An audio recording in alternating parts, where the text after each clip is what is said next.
Урматтуу кыргызстандыктар, тилекке каршы коомубуздун турмушунда баарыбызды тынчсыздандырган жагымсыз бир окуяга туш болдук. Ортодо чын бышыгын билип билбей, чын төгүнүн аныктабай, чагымчыл күчтөрдүн азгырыгына жетеленген топтордун кылган ишинин кесепетинен көпчүлүк элибиз, мамлекетибиз жабыр тартып отурат. 13 майда болгон окуяга калпычын аралаш ар кандай боектор сүртүлүп, 18 майда интернетке видео материал жайылткандардын кесепетин баарыбыз көрдүк. Ооба күч органдары өз маалында чара көрүп, жүргүзүп жаткан иштерин өз маалында коомчулукка чыгарганда, балким мындай болбойт эле. Биздин ички иштер министрлигибиз 13 майда болгон окуянын себепкерлерин кармап, ыкчам аракеттерди жүргүзүп, күнөөлүүлөрдү камап жатышкан. Бирок тилекке каршы бул кырдаалды башка күчтөр жагдайды курчутууга кызыктар тараптар пайдаланып кетүүгө үлгүрүштү. Биздин патриот жаштарыбыздын чет өлкөлүк жарандардын мыйзамсыз миграциясын токтотуу, мындай иштерге жол бергендерге катуу чара көрүү сыяктуу талаптары албетте туура. Ал талаптарды бул окуяда эле эмес, буга чейин да коюп келе жаткансыздар. Тиешелүү мамлекеттик мекемелер бул маселелерге анализ жүргүзүп, тиешелүү иш жүргүзө баштагандыгын дагы билесиздер. Өзүңөр күбө болгондой, буга чейин эле улуттук коопсуздук мамлекеттик кызматы ички иштер министрлиги тарабынан мыйзамсыз жүргөн чет өлкөлүк жарандарды аныктоо иштери жүрүп жаткан. Бирок жогоруда белгилегенимдей, интернет желесине эмне чыкса ошого ишенип, тең салмактап талдоо жүргүзө албай, ортодо чагымчылдардын намысты козгогон азгырыктарына жетеленип, куттуу өлкөбүздүн өнүгүү жолуна багыт алган мамлекетибиздин эзелтен келаткан меймандос элибиздин кадыр баркына шек келтирдиңер. Бул өтө өкүнүчтүү. Биз бир карын майды бир кумалак чиритет болуп, оңой олжого туйтунуп, карактоо аракетин кылган бирин экин ээн баштардын, алардын мындай аракетин көбүртүп жабыртып, чоң чууга айлантууну көксөгөн чагымчылдардын арам ойлорун ишке ашырууга жол бербейбиз. 13 майдагы окуя иликтенип, күнөөлүүлөр кармалып, териштирүү иштери жүрүп жатканда, ал окуя тууралуу видео 18 майда интернетке жүктөлүп, биздин кызуу кандуу жаштарыбыздын канын кызытууга кошумча от жаккан, ортого чагым салган, куру намысты козгогон интернет посттор менен коштолду. Буга бийликке жетпей калгандар, коррупцияга каршы күрөштү жактырбагандар, түрмөдө жаткан саясатчылар атайын WhatsApp группаларды, фейк аккаунттарды түзүп алышып, чагым салган маалыматтарды таратышканын ачык айтып коеюн. Ошентсе да 18 май түнү чыккан жаштарды токтотууга аракеттер көрүлүп, ар кандай агрессия калтырып, мындан да жаман окуялардын чыгып кетишине жол берилген жок. Ошондой эле биздин кызуу кандуу жаштарыбызга күч колдонуп таратуу да болгон жок. Аны да жакшы билесиздер. Анткени алардын арасында курал алып, окуяны күтүүсүз башаламандыктарга айлантууну эңсеген арам ойлуулар жүргөнү тууралуу бизде ыкчам маалыматтар бар эле. Милиция кызматкерлери элди күч менен тарата баштаганда, мына биздин бийлик кыргыз балдарды коргогондун ордуна тескерисинче тигилерге болушуп, өз элин кордой баштады деп, адаттагыдай эле ошол жерден видео кайрылууларды таратып, масштабтуу көтөрүлүшкө чакырабыз деген блогер сымал жана ниети бузуктар элдин арасында даяр турушкан. Андай өтө кооптуу жагдайларды биздин патриотпуз деген кызуу кандуу жаштарыбыз билген жок. Жаштар эле эмес, жалпы эл деле чын эле деп ишенип алышмак. Ошондуктан күч органдарына окуяны толук көзөмөлдөп, жаштарга түшүндүрүү иштерин байма-бай жүргүзүп, кырдаалды кагылышуусуз турукташтырууга аракет кылгыла деген буйрук берип турдум.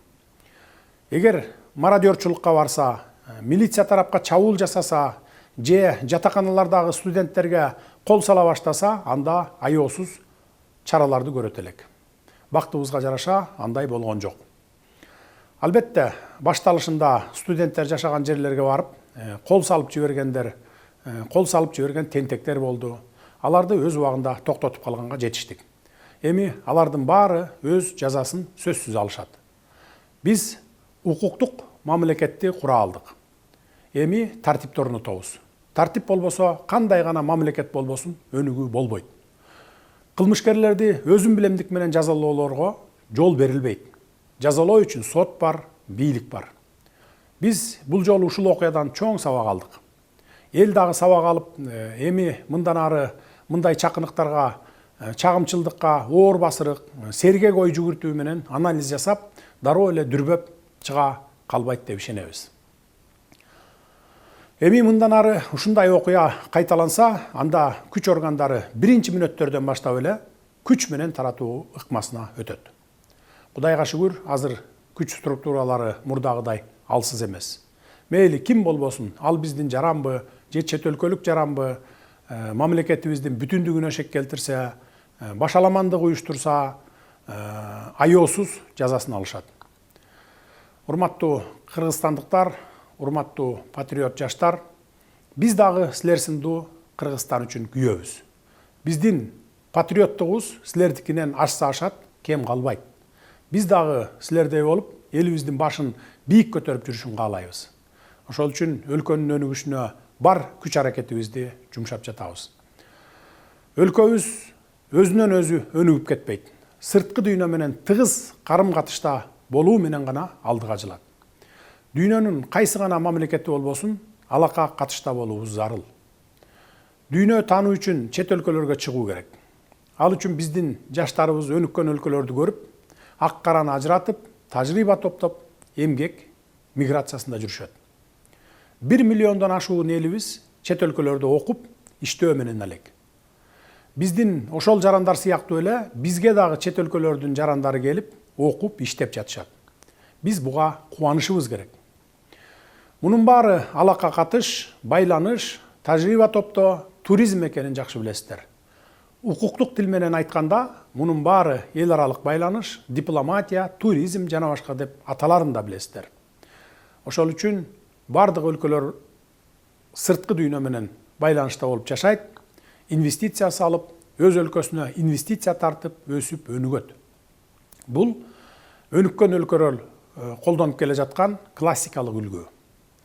Башка өлкөлөрдө эле Кыргызстан дагы өнүгүүнүн ушундай багыттарын колдонуп баштаганбыз. Бул жаатта өзүңүздөр деле багыт берип, туризм менен өнүгөлү деп көптөгөн алгылыктуу сунуш пикирлерди айтып келе жатасыздар. Керемет жерлерибиз бар, ошолорго туристтерди тарталы, келсин, көрсүн, башкалардан эмнебиз кем деп келесиздер. Туризм тармагынан эле өлкөбүзгө мынча пайда түшөт экен деп өзүңүздөр эсеп чотунда айтып берип келатасыздар. Башка өлкөлөр өз өлкөсүнө туристтерди келтире албай убара. Ал эми биз келген ырыскыбызды тээп аткандайбыз. Башка маселе, эгер бизге келген туристтер маданиятсыз болсо, акырын айтып тарбияга салалы. Бул эми бир эле мисал айта берсем сөз көп. Биздин балдарыбыз да чет жерде жүрүшөт. Адам үйүнөн 40 кадам узагандан кийин мусапыр деп коет. Мен буларды айтып жатканымдын себеби ошол сырт дүйнө менен болгон мамилебизди, жаңыдан жанданып келаткан инвестиция, туризм тармагына эч болбосо меймандостук салтыбызга шек келтирбесек дегеним. Эң жок дегенде сыртта жүргөн уул кыздарыбыз дагы ушундай мамилеге учурап калуу мүмкүн экенин эсибизден чыгарбашыбыз керек. Муну жети өлчөп, бир кесип, туура ой жүгүртө алган жарандарыбыздын баары айтып жатышат. Урматтуу мекендештер, өлкөгө келген чет элдиктердин дагы ата мекени бар экенин, билимин алып, иштеген ишинен пайда тапкандан кийин акыры алар өз мекенине кетерин унутпагыла. Алар Кыргызстандан билим алып, ошончо жерден келип, ошончо акчасын бизге калтырып, убактылуу гана жүргөнүн унутпайлы. Чет өлкөлүктөр Кыргызстандан билим берүүсүн барктап, кызыгып келип, акысын төлөп окуп жатканын, бизде иштеген чет элдиктердин кызмат көрсөтүүсүнөн ушул эле биздин кыргызстандыктар пайда көрүп жатканын баарыбыз туура түшүнүшүбүз керек. Ошолордун калтырган каражаттарынан салык түшүп, ошолорго кызмат көрсөткөн окуу жайлар, чакан ишкерлер пайда таап жатканын, биздин экономикага миллиарддаган киреше алып келип жатканын кантип билбейбиз? Өлкөдөгү жумуш ордуларына жалаң чет элдиктер толуп калып, биздин жарандар бош калган болсо, мындай жагдайды жөнгө салып, ордуна коюуга күчүбүз жетет. Бирок мындай арзан иштерге биздин жарандар барбай жатканы жашыруун эмес.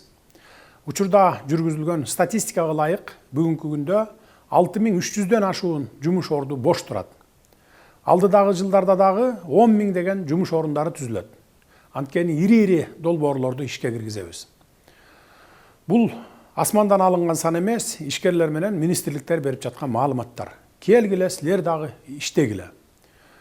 Бул иштерге биздин мекендештерибиз барып иштебегендиктен, биздин ишкерлер чет элдик эмгек мигранттарын чакырып, контрагын түзүп, иштетүүгө мажбур болуп жатышат.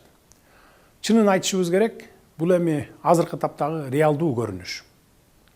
2020 жылга чейин кандай элек, азыр кандай болуп келе жатабыз, айырма асман менен жердей. Биздин өлкөбүзгө эмгек мигранттары агылып келет деген түшүбүзгө дагы кирген эмес. Эгер азыр аларды ишке албай коюп, жумушчулар жетишпей калса, эми жанданып келе жаткан ишканалар токтоп калат. Ишкерлер банкрот болушат. Экономикабыз өйдөлөбөй эле ылдыйлап кетет. Муну да унутпашыбыз керек. Мен ушул жерден бир мисал келтире кетейин. Бириккен Араб өлкөлөрүндө жергиликтүү калктын саны 1 миллион адамдын тегерегинде. Ал эми чет өлкөлөрдөн барып иштеп жүргөн мигранттардын саны 7 миллионду түзөт. Эч кандай проблема жок эле экономикасын көтөрүп жатышат. Биздин 1 миллиондон ашуун жарандарыбыз чет өлкөлөрдө жүрүшөт. Ал эми бизде бүгүнкү күндө иштеп жаткан эмгек мигранттарынын саны болгону 5322 адамды түзөт. Чет өлкөлөрдөн келип окуп жаткан студенттердин саны 42620 адам экен. Биз буга кубанышыбыз керек. Бирок кечээ болуп өткөн жагымсыз окуялар, мен жогоруда айтып өткөн биздин алга умтулууларыбыздын, баалуулуктарыбыздын эч бирине туура келбей калды. Урматтуу агайын туугандар, биз тарыхтан сабак алалы, болуп өткөн кайгылуу окуялардан туура бүтүм чыгаралы деп какшап келебиз. Эсиңиздерде болсо, 90-жылдардагы, кийинки 2010 жылдагы коогалаңдуу Ош окуясы деле учкундан жалын тутанат болуп, кенедей себептерден чыгып, натыйжасы кандай кайгылуу окуялар менен коштолгонун жакшы билесиздер. Бул өтө аялуу, өтө назик маселе экенин унутпаңыздар. Тарбиянын башаты үй бүлөдөн башталат дейт. Ар кимибиз уул кыздарыбызга ээлик кылалы, акыл айтып туралы. Бирөөнүн жасаган жаман жорук үчүн башкаларга акарат келтирүү, уруп согуу адамдык касиетке туура келбестигин, мусулман баласынын жасай турган жоругу эместигин таптакыр эле болбой баратса, бул маселени укук коргоо органдары мыйзам чегинде иликтеп, жазасын берерин балдарыбыздын кулагына куялы. Жаштыкка алдырып, сүрмө топтун арасына кошулуп калып, тагдырына балта чабылып калбашына ата-энелер сиздер да кам көрүңүздөр. Урматтуу кыргызстандыктар, биз мамлекетибиздин бүтүндүгүнө, элибиздин ынтымагына шек келтирген, өнүгүүгө болгон умтулууларыбызга бут тоскон, өлкөбүздүн эл аралык аброюна, журтубуздун ар намысына сөз тийгизген жагымсыз иштерге жол бербейбиз. Биздин алдыбызга мындай милдеттерди Кыргызстандын жалпы эли коюп, бизди шайлаган. Албетте, биз жамы журтубуздун ишенимин актоого тийишпиз жана актайбыз. Эң алды жаштарыбызды сабырдуулукка, ар кандай азгырыктарга алдырбоого чакырар элем. Ал эми кызуу кандуу жаштарыбызды колдонуп, алардын ар намысын козгоо менен көпчүлүк массаны көчөгө алып чыгып, кечегидей окуяларды чыгарып, арам ойлорун ишке ашырам дегендерге катуу чаралар көрүнөт. Мен мындай бузуклардын жакындары эртең чыгып, мына бийлик өз элине каршы күч колдонуп, балдарыбызды камай баштады деп бет тырмарлык кылып, ач айкырык салып чыгышарын да билем. Бирок өлкө тагдырын ишенип тапшырган жалпы элдин тынчтыгы, биримдиги, өлкөнүн кадыр баркы, өнүгүүбүз мындай бир уч кумалактардан алда канча жогору турарын баса белгилеймин. Биз өлкөнү укуктук талаага алып келүү менен өнүктүрүүгө ант беребиз. Акыйкаттыктын алдында, адилеттүүлүктүн алдында, улуттук мыйзамдардын алдында баарыбыз бирдейбиз. Бириңерди өйдө, бириңерди төмөн көрүүгө акыбыз да жок. Муну ата мекенибизге келген меймандарыбыз да жакшы билишет, жакшы түшүнүшөт. бийлик эмне үчүн көчөгө чыккан элди биринчи мүнөттөрдө эле күч менен таркатпады, жаңжалды биринчи баштап күнөөлүү болсо да өз жарандарын колдоду деген күмөн санооңор бар экенин да билебиз. Эмне себептен күч колдонулбагандыгын мен жогоруда айтып өттүм. Мындан ары тартип катуу болот. Кам санабаңыздар.